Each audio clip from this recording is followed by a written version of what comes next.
안녕하세요. 합동신학대학원대학교의 이승구 교수입니다.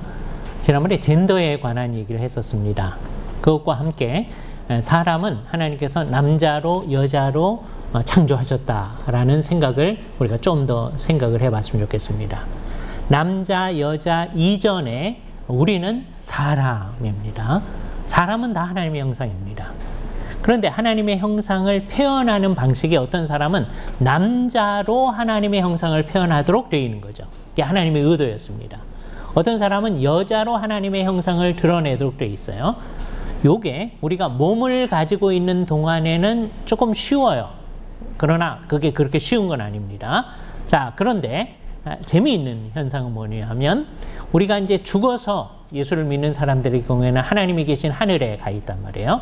하늘에 있을 동안에는 우리의 영혼만 하나님 앞에 있는 거거든요. 자, 이때 어떤 사람이 이 세상에 있을 때 남자였던 사람의 영혼은 남자와 여자의 차별이 없지만 내가 남자라는 의식을 가지고 하나님 앞에 있지 나는 영혼이니까 남성도 여성도 아닌데요. 그러지는 않습니다. 흥미롭죠? 요게 우리의 남자됨, 여자됨이라고 하는 것이 이게 그냥 몸에 의해서 결정된 게 아니다라고 하는 것을 보여주는 굉장히 중요한 예예요. 몸이 굉장히 중요합니다. 어떤 사람이 남성이냐 여성이냐라고 하는 것을 아주 쉽게 알 수 있는 방법이 옛날 사람들은 몸이 어떤 형태를 지니고 있느냐를 가지고 아는 거였어요. 몸이 굉장히 중요해요. 요 몸이 그 몸하고 같은 몸인데 본질적으로 변화된 몸을 예수님이 다시 오실 때 우리가 갖게 될 겁니다. 부활한 몸. 그래서 남자의 몸이 있을 거고 여자의 몸이 있을 것입니다. 부활 때에는 소위 큐어 몸 이런 거 없어요. 부활 때의 사람이 난 남성도 여성도 아닙니다. 그런 사람은 없는 겁니다. 자, 이런 것에서도 우리는 분명히 하나님께서 인간을 창조하실 때 남성과 여성으로 창조하셨다라고 하는 걸 분명히 아는 거죠.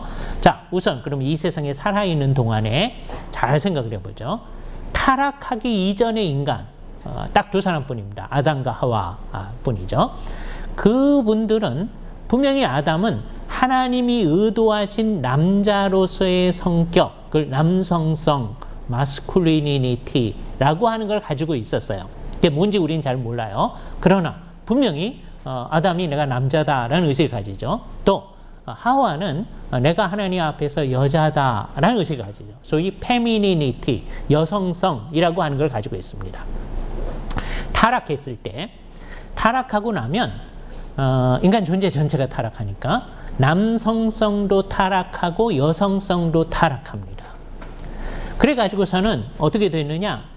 제일 여러 문제 가운데 하나가 뭐냐면 내가 누구인가 하는 거를 잘 모르려고 하는 거예요.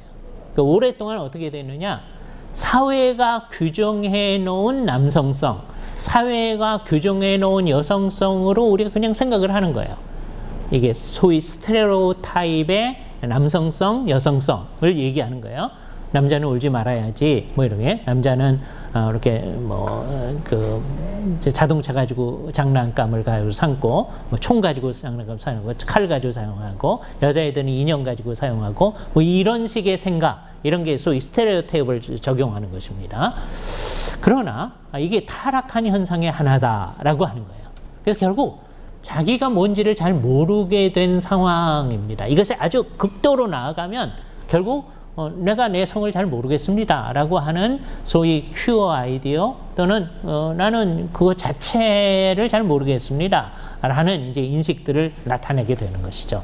그래서 우리들이 여기서 아주 분명히 해야 될 일은 앞으로 우리가 해야 될 일인데 타락한 다음에 우리가 구속함을 받았기 때문에 구속함을 받은 사람으로서 이제 그리스도 안에서 나의 남성성이 뭐냐, 나는 이 남성성을 통해서 하나님의 형상됨을 드러내야 되는 거거든요.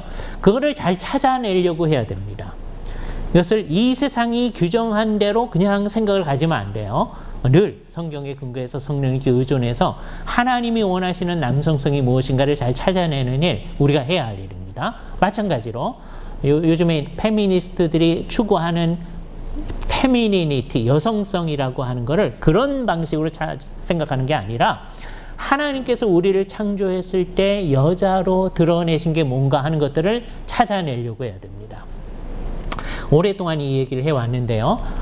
상당히 많은 그리스도인 여자분들도 뭐라고 얘기하느냐 하면 아이 낳는 것 외에 여성의 특징이 뭐 따로 있는 게 뭡니까? 이렇게 물으시는 경우가 있어요. 아이 낳는 거는 아직까지는 여자들만이 할 수 있는 거다라고 하는 걸 알죠. 거기서 따라 나오는 아주 독특한 모성애 같은 게 여성성에 굉장히 중요한 것이죠. 그 외에는 없지 않습니까? 이렇게 얘기하는 거예요.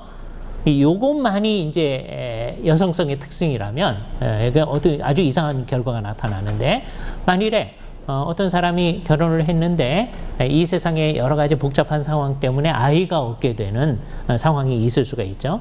그러면 그 사람은 여성성을 못 드러내는 거냐? 그런 이상한 문제가 있는 거잖아요.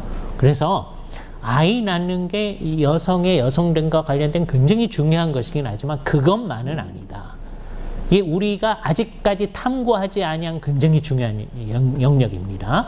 하나님이 생각하는 남성성이란 뭐냐? 하나님이 생각하는 여성성이란 뭐냐 하는 것들을 우리가 끊임없이 추구해 나가야 합니다. 그죠? 이 일은 언제도 계속될 거냐 하면 예수님께서 다시 오셔서 우리가 부활한 몸을 가지고 극치에 이른 하나님의 나라에서 살 때에도 남자는 남자로서 살아갈 거거든요. 그러면 하나님이 의도하시는 그 남성성을 드러내게 될 겁니다. 그죠? 그때 우리가 그것을 잘 드러내고 더 발전시켜 나갈 거예요. 그러나 그때 할 거라고 만족하지 말고 지금 여기서도 우리는 그 작업을 해 나가야 됩니다. 아직까지 이 일을 효과적으로 해낸 분은 그렇게 많지는 않아요. 그러나 우리가 같이 힘을 합해서 성경에 근거하고 성령님께 의존하여서 성경이 말하는 남성성이 뭐냐, 성경이 말하는 여성성이 뭐냐 하는 것들을 생각하면서 그것을 이 세상 가운데 드러내는 역할을 우리가 잘 감당해 나가야 할 것입니다. 감사합니다.